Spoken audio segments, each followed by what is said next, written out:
As it is, he goes at the top of the hill. Boy, he nearly took somebody else with him. The British driver dropped a rear wheel onto the curb and lost control of his Mercedes, crunching into the tyres and bringing out the red flag.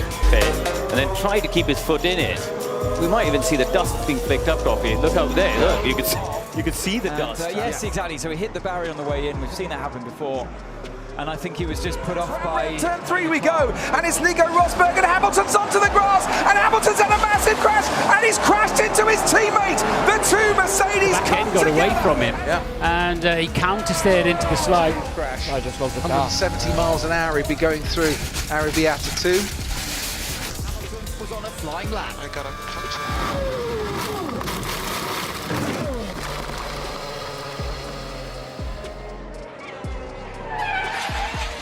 Slow speed, and the rollover hoops are pretty capable of sorting all that out. That's Charles Leclerc, and that is a very big accident, a huge accident. Max Verstappen, who's been showered with stones as he tries to get out of that gravel trap. Enough, and look how the wheel has come loose from the rim as well. The tyres come loose. Have a look here on the inside, Raikkonen and Verstappen.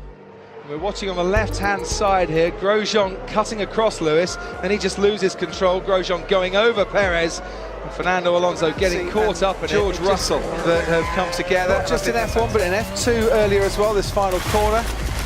Oh, there's no grip there at all. Yeah, you know, he got wide. We can put that down to a suspension failure like we saw. Vision, I picked Sainz, and he is absolutely pedal to the metal, and absolutely rear ends the car. I don't think that's his fault. The challenge at Monaco is never more acute than in qualifying. Max Verstappen found out the hard way during Q1. See what happens.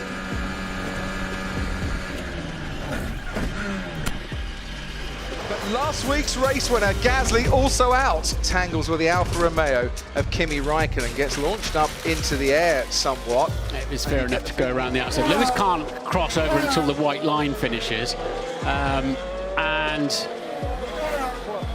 how fast Sainz came up on Verstappen, and then look how quickly actually not getting away. And then it was really all about Hamilton and Grosjean getting together and wiping the pack out. That's where the accident Let's started. just look at the replay of Danny Fiat. Now, we've seen a lot of cars getting caught out by the wind, the gusting wind around Silverstone.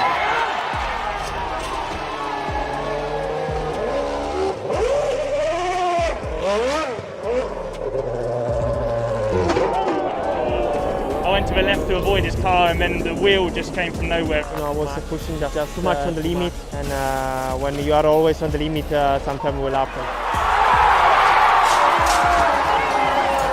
We've had an accident, this one involving Lance Stroll right at the back of the pack. As well, that's what throws him back into the path of Lewis and then up into the air when his car makes contact with the Mercedes. That's when you go. No wonder the fuel came out of it. Yeah. Whoa. I said the fuel was in the middle of the car. Oh, there's Romain Grosjean. Unbelievable. Obviously the car slowed down a bit, but not by much, because that's quite a hefty sideways whack into the arm coat there. You know, you can hold a slide, but suddenly it catches and then chucks you in the wall. Things that should have got pulled out a bit, really. And it's Max Verstappen! Max Verstappen on the main straight, leading this race, now out of this race. To get involved and then crash, I don't even know what happened. I just got hit from behind. On the exit of the corners, kind of spinning off, and I think Russell actually collects a bit of debris, a tyre, rips the front end off the car, and has to kind of park it in the barrier. Took a couple of them with me. And there's Max Verstappen right behind Hamilton into the first chicane once again. It's wheel to wheel, Hamilton and Verstappen, and this time Verstappen and Kevin Magnussen. Oh, that's not good. The back of the pack decided the race was back underway, and the front. We were like three side by side, and then acted all together. And absolutely smeared from behind. He had no chance on the right-hand side. And he's just gone straight across Daniel Fiat there. Horrific to look at. Big jump, but it's quite a big cushion to run into as long as it doesn't ingress into.